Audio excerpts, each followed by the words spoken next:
When I was a kid, my grandma used to say that good health starts in the gut. Anytime someone ever got sick, she always used to come up with some kind of food. But of all the foods that my grandma talked about, the one that impacted me the most was the Okinawan sweet potato. But I wanted to understand why this food was so important to her. The simple answer is because she grew up in Okinawa, and sweet potato was a cultural staple of Okinawans before the war. But the scientific answer, I think it's safe to say, is a little bit more complex. To put this into perspective, years ago, scientists never even realized that the food we ate could influence the types of bacteria that lived inside of our guts.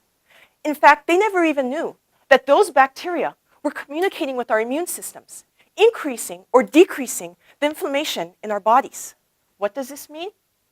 Diabetes, obesity, cardiovascular disease, metabolic syndrome, all starts in the gut.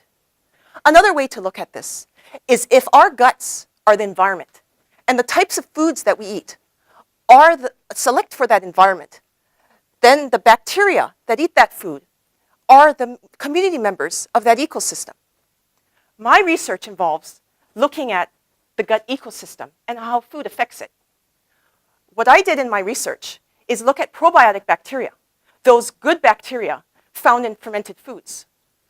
I created nutrient broths and grew bacteria inside of test tubes and petri dishes using food ingredients from different fermented foods, such as yogurt, in order to better understand how those bacteria could influence our gut ecosystem.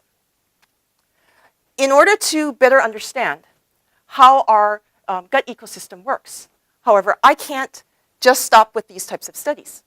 I need to continue on to more complex studies.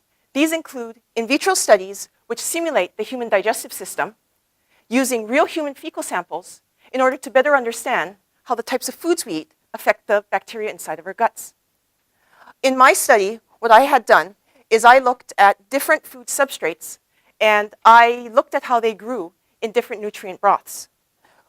When I do the studies more advanced, I will look at genetic analysis of the bacteria to see how the foods we eat affect the types of bacteria inside of our guts.